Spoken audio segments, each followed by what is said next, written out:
Salut la famille, j'aimerais partager avec vous aujourd'hui ce message super important. Que tu sois chrétien ou pas, ce message te concerne. Écoutez, il y a des choses qui se passent dans le monde, c'est une dinguerie. Pourquoi? Parce que je vais commencer avec le corps de Christ. Nous venons d'un seul, nous sommes en un seul. Ça veut dire que nous sommes connectés, ça veut dire que nous sommes unis. Vous savez, la plus grande entité sur la terre, ce n'est pas Satan, ce n'est non plus ses agents. C'est le corps de Christ. Vous savez pourquoi le corps de Christ ne manifeste pas ce qu'il doit manifester? Parce que le corps de Christ n'a pas compris quelque chose. L'union fait la force.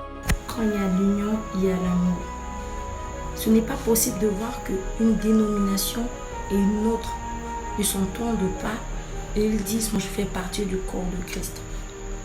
Comment tu fais partie du corps de Christ? Celui-là qui est mort par amour et tu n'es même pas capable d'aimer celui qui est dans ton même corps.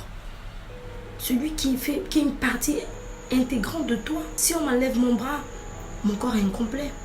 Nous sommes une famille, nous sommes un corps, nous sommes un. Mais à quel moment vos convictions vous séparent? Je vais prendre un exemple d'une maman qui a des enfants. Vous êtes frères, vous êtes sœurs, mais vous n'avez pas les mêmes idéologies, vous n'avez pas les mêmes pensées, vous n'avez pas les mêmes rêves, vous n'avez pas les mêmes caractéristiques physiques. Mais à quel moment vous décidez d'abandonner votre frère ou votre sœur parce que cette personne est différente de vous quelque part? Mais il y a un problème. C'est tout simplement parce que nous voulons nous centraliser sur l'égoïsme. Nous voulons que l'autre nous ressemble forcément pour que nous puissions nous identifier en la personne. Nous devons nous identifier en une seule personne, Christ. Est-ce que cette personne a reçu Christ? Oui, c'est le plus important. Peu importe si cette personne décide de mettre un foulard ou pas. Peu importe si cette personne décide de manger telle viande ou pas.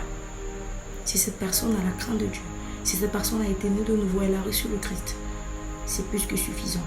Parce que cette personne ne pense pas comme notre dénomination ou notre clan. Cette personne ne fait pas partie de nous. Ce sont des fausses guerres que Dieu lui-même ne reconnaît. Tout ceci m'amène clairement à une histoire qui s'est passée dans la Bible. Hier, il était en train de prier. Dieu lui a montré des aliments impurs.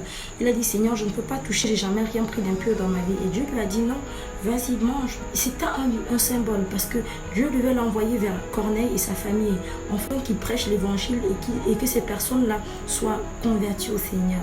Et Dieu lui a dit, ne vois pas impur ce que j'ai déclaré pur. Si quelqu'un est vraiment né de nouveau et qu'il a vraiment reçu le Christ, si vous l'acceptez ou pas, vous le rejetez ou pas, cette personne appartient au Seigneur. Et cette guerre-là ne va aucunement changer à quoi que ce soit. Qui est cette personne pour Dieu?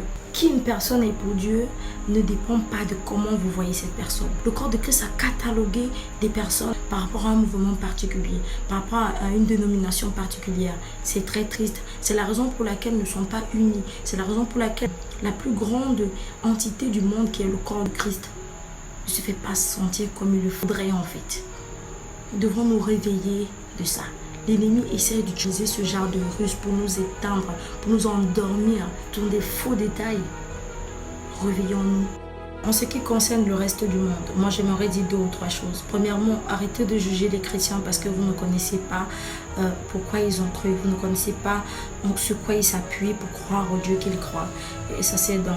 Deuxièmement, nous les chrétiens, arrêtons de juger les non-croyants. Nous étions non-croyants hier. Hier nous étions peut-être plus pire que ces personnes-là. Je ne refuse pas que nous ayons nos dénominations, mais respectons les autres, mais aimons les autres. Il est plus mieux de manifester les œuvres de l'esprit, même pour pousser le monde à croire en nous, qu'en se chamaillant et en les jugeant. Prenez soin de vous, likez, partagez, sensibilisez les gens massivement dans le monde, que le corps de Christ puisse ouvrir les yeux et comprendre que la plus grande entité qu'elle est dans le monde doit commencer à avoir la place qu'elle a dans le monde. Parce que ce n'est pas une place qu'on demande, c'est une place qu'elle a dans le monde. Ça doit commencer par l'amour du prochain, par l'amour d'une dénomination à une autre, par la tolérance, par la tempérance. Et parce que nous sommes un seul corps, le corps de Christ. Nous sommes une seule famille, la famille de Christ. Shalom.